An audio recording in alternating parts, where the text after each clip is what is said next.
Hi everybody, welcome back to the Thetarded channel.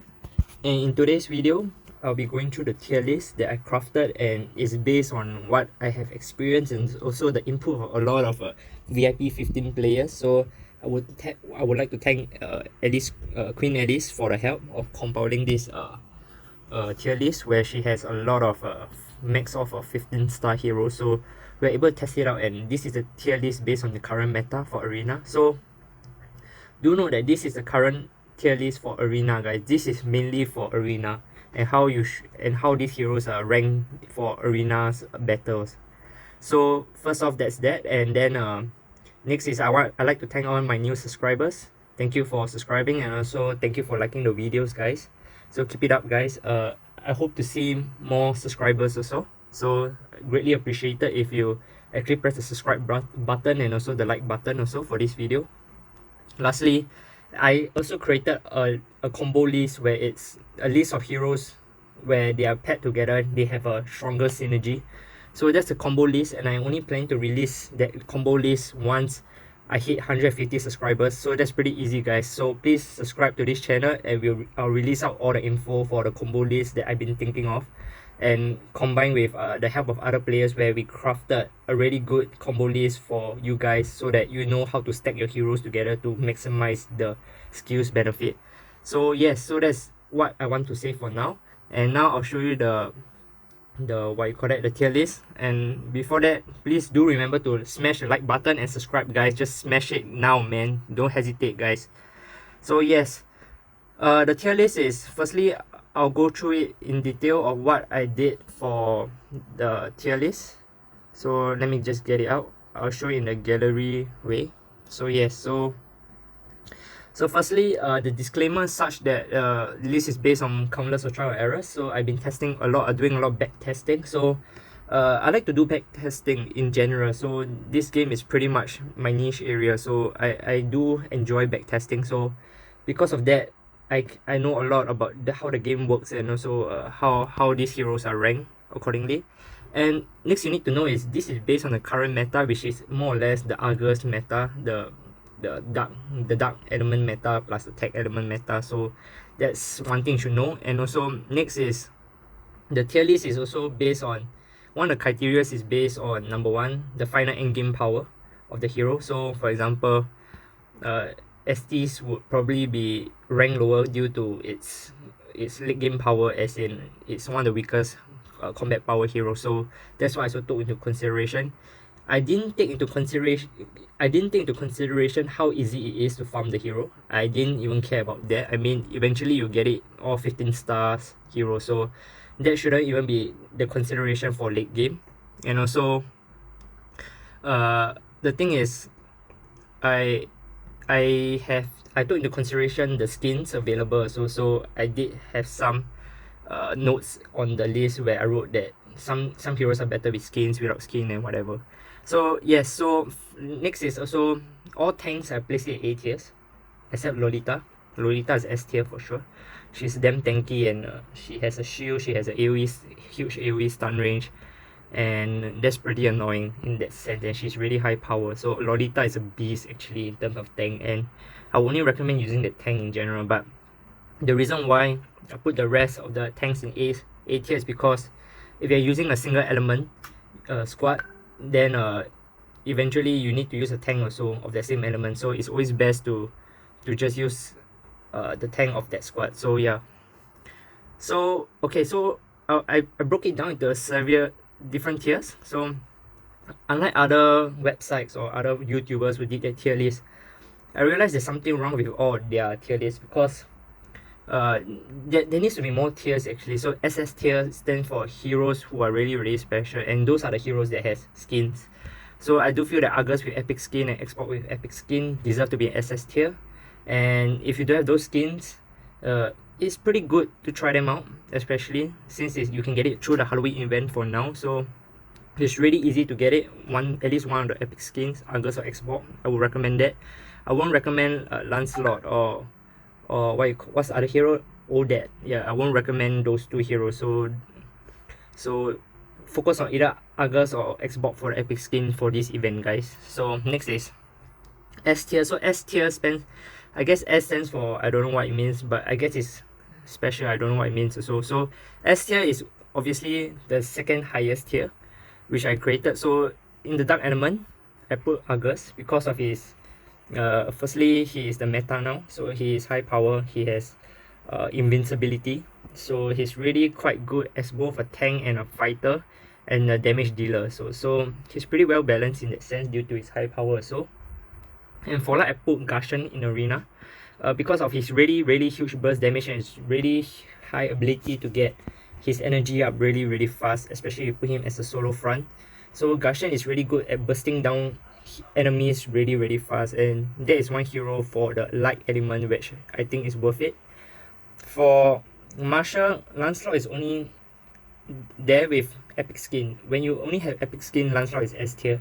Some of you might say that, oh, Lancelot deserves to be SS tier epic skin, but if you really get your teams up to 15 stars and everything, you realize that actually Lancelot isn't really that good after all, due to the fact that he's actually, even though he's with epic skin, is due to the fact that actually he's not yet, compared to Argus and Xbox with epic skin, he's just below them. The disarm is great, but it's not fantastic. And lastly, tag S tier, Lolita, Leslie, Xbox carry. So it's pretty obvious why they are there. Firstly, they are high survivability. Lolita got his own shield, Leslie got his own camouflage and that knockback. Xbox got his own shield and he's really fast to get ulti. He's a disruptor, so he has really good roles in arena. Xbox, he is one of a kind hero which gets his ulti really fast, and that's the beauty of arena, where because he doesn't need to be placed at the front row to compete with other heroes to get ulti up, to get energy really fast. So it's really good to combo Xbox and Argus actually, so that Argus can be the one getting ulti instead rather than Xbox. And lastly, carry. So a lot of you guys might argue why carry is there. Why is he S tier? Why is carry the damn S tier? Its power so low, and it targets the highest HP and everything. I mean, it doesn't make sense, right, for carry to be there.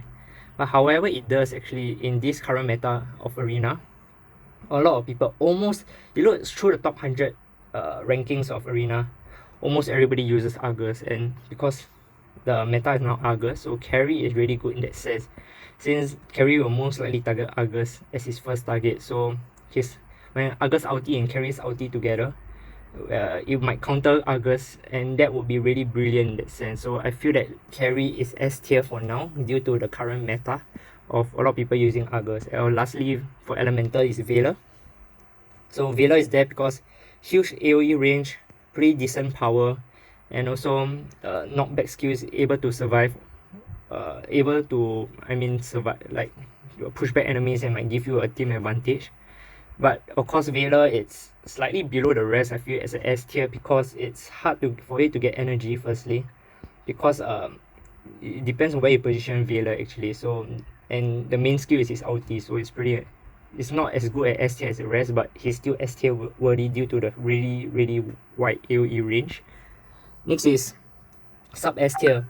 Sub S tier meaning is such that I feel that, hold on. So sub S tier meaning is such that it could be S tier, and yeah, it could be A tier sometimes, but more or less it's going more towards the A tier. Sub S tier meaning it goes more towards the A tier, but it's still slightly better than most of the A tiers there. So that's why I have a sub S tier. So Alice is there.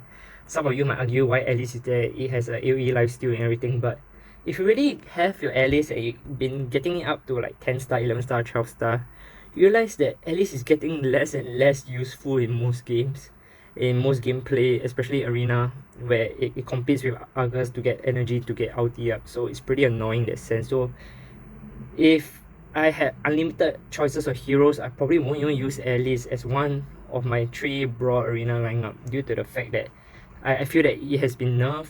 It's not as good as the last time, and also there are better heroes other than Alice. So I put it as sub S tier, and some of you might argue that, but trust me, once you go to the higher stars and everything, it's not that great, guys. It's not that great.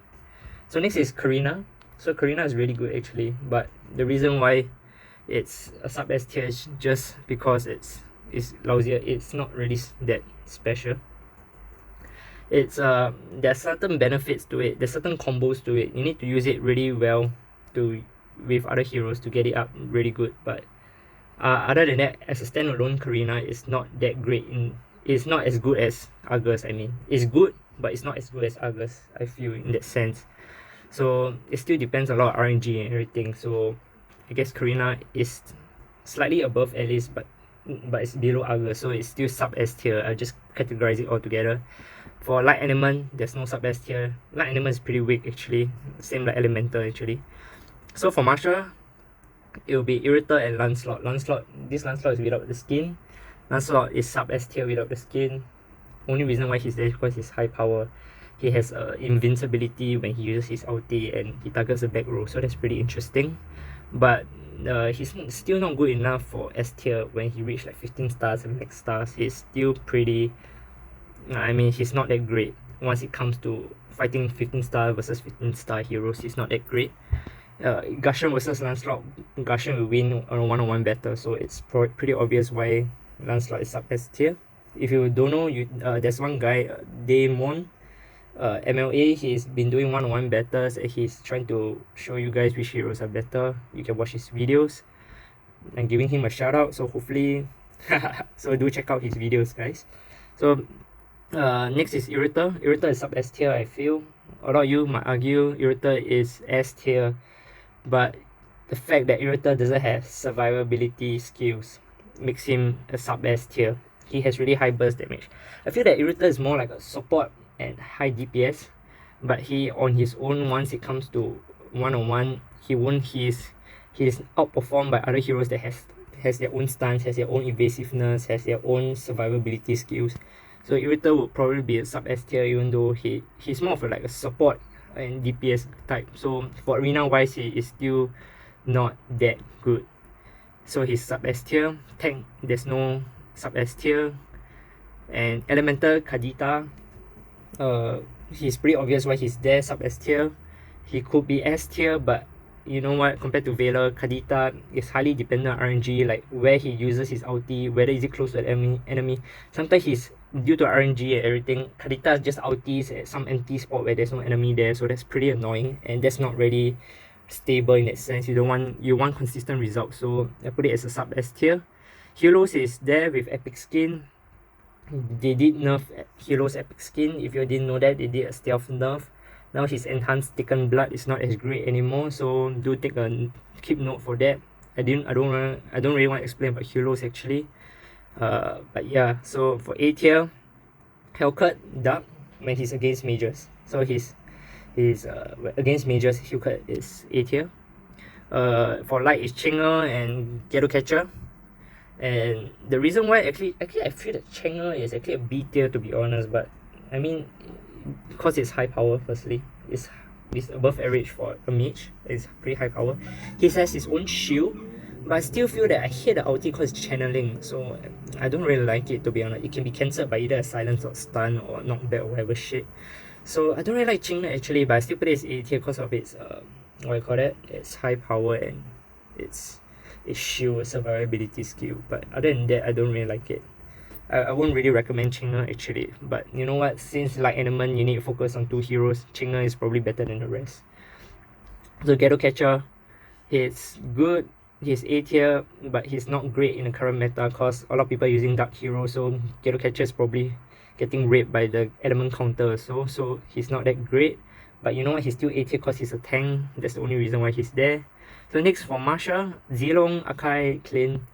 Akai is there because he's a tank. Zilong is due to his passive, high burst damage. Every alternate attack he has AoE burst damage. He gets his ulti really fast. Pretty tanky, as tanky as Akai, but Akai got his shield and everything, so Akai is obviously tankier. But Zilong has a really high burst damage. And Clint is because he has a really good synergy with Marshall team. He has a smoke grenade that increases the survivability of the other heroes on the team, and also it's an AoE first skill. And then his second skill is actually like a lock, like it kind of mini stuns the enemy and lock them there, like a disarm effect. And then he increases his survivability, so he's A tier, I feel. For tech, I feel it's Saber. And Saber is because he's there because of his passive, able to lower defense. He's able to go to the back row. His power is not that high, just why he's A tier, but he has invincibility when he uses his ulti. Heroes, you cannot target Saber when he uses his ulti. And also he has a high burst damage, so he comes in pretty handy at times. So for elemental group heroes, ST, so group and heroes I won't explain, they're both tanks, and ST is only for defense. Arena defense, ST is A tier, but for offense, ST is B tier. I feel you shouldn't use a fucking healer during attacking. That's damn stupid. Unless you have no other heroes, then I got nothing to say. But if you're using ST just because it's your 12 star or whatever shit and you're using for offense, I think you're not really understanding the game well. So please do take note, guys. Next, B tier for Dark Element Hellcat. Against marksman, he's not good against physical damage heroes because his shield doesn't block those damage. He might be just food for those marksmen, but then again, Hellcat is pretty versatile in the sense that he has his silence might come in handy. But still against marksman, he's not as great as when he's against major, so he's one tier below that. And Moscow is due to the fact that his ultimate is really annoying. It is so inaccurate at times when you need it to hit something. He is okay but not great, so he due to the inconsistency of Moscow, he's B tier I feel for arena. Next, light element, Mini, Odette, Freya, or B tier, and Odette is when she is paired with Lancelot. So the reason why she's B tier is pretty obvious. Even though after 3 buffs of Odette, she's still nobody uses her, hardly anyone uses her. Even though a lot of you might say that, oh, you should use her with Lancelot. I mean, you're wasting the Marshall Lancelot on Odette. It's pretty damn pathetic. It's pretty sad that Lancelot got it paired with Odette for Odette to perform, but Lancelot no need Odette in for him to perform. So that's a bit of a counterproductivity. So that's why she is B tier. And Mini is great because he can taunt people, but he has low damage, not really that tanky. He has a shield skill, but it's not really that tanky, not like Lolita. So and he's just subpar in terms of power and everything. All his skills are just subpar, so he's B tier. Freya, it's like a Argus without steroids. It's just a all netty Argus, so she's pretty weak. And of course the element wise, now Dark is a meta, Dark attack is a meta, so they get rid pretty easily. So next for Marshall, Lapu Lapu and Isanshin. Lapu Lapu is decent, but you know, compared to other Marshall teams, he is not great. When it comes to choosing a fighter, Zilong is better, so he's B tier I feel. Isanshin is pretty darn weak. He has a AoE ulti that depends on RNG or so. The range of his ulti hitting how many heroes is based on RNG. So I don't really like him, and his damage is pretty darn low in general. Next is Tech. For Tech, Angela. Angela is B tier, it's pretty obvious. She could be C tier, D tier, whatever. She is just damn useless. Firstly, her first skill, you need to position her in the middle as a solo so that she can heal both the front element, which is quite annoying. Front 2 heroes, and because her first skill is like based on where the heroes are standing, if it passes through the hero range, it passes through the hero, then it get healed. So it's firstly that's pretty annoying. So the positioning wise, Angela is a problem already. Next is her ulti. She ultis and shields the highest magic power, but since when your tank has a high magic power, damn it, that's damn stupid. You should just shield the one with the lowest HP or the one that's dying. That's damn useless. So Angela is shit in general. She is a support that is supporting the wrong hero, so she deserves to be B tier, C tier, D tier. The only why she's B tier is a high power, and I forgive her for that. But in short, don't use her, guys. I mean don't level her up. It's not great in that sense when it comes to RNG, when you can't control your RNG, especially in arena. And lastly, ST for offense, as I said, don't use it, that's it. And for C tier, Odette, when it's on its own, she's pretty useless. Firstly, because of his channeling ulti, it's pretty annoying. I hate channeling ultis in general, so that's why I've ranked it at C tier. We then got Harley. All channeling ultis as at Harley. Harley is just low power and there's no survivability skill, and the ulti takes time for it to kick in, so it's pretty lame in that sense. Or is it the ulti? I don't know. I just don't use Harley, guys. I mean, a lot of you just use it as food but I mean I just keep Harley and I just don't use it. Lastly, D tier, Aurora. Reason why she's here is because her ulti takes 3 seconds, and in 3 seconds a lot of things can happen, so that's why I put it as D tier. And E tier is just elite heroes tier, so that's it. All the elite heroes are just E tier. So that's my tier list, guys. This is my idea of the tier list, and I think it's pretty darn accurate. I think it's going to be really helpful if you know all this also, and you actually know what to focus on for now based on the current meta. I mean, when new heroes come up, this list might change, but for now, I think this is one of the most accurate lists you can ever find on the website or any website, anything. And this is based on my countless of research and also based on the opinions of a lot of really high VIP 15 players. So do like this video, do subscribe to this channel, and once we hit 150 subscribers on this channel, I will share the combo tier list where I teach you how to use different heroes with each other to create a synergy with different elements. I realized that not just martial heroes can create synergy, but a lot of heroes can create synergy. So please like this video and please subscribe to this channel, and once we reach 150 subscribers, I'll release the video out. And also for all those who've been subscribing and connecting to me on Discord, thank you. And I realized that there's too much demand on Discord, so I go and slow that Discord demand, and I'll just reply whoever who really needs help and everything. I mean, there's just too many PMs and DMs nowadays. So thank you guys for watching this video. Don't forget to subscribe and support this channel, guys. Thank you.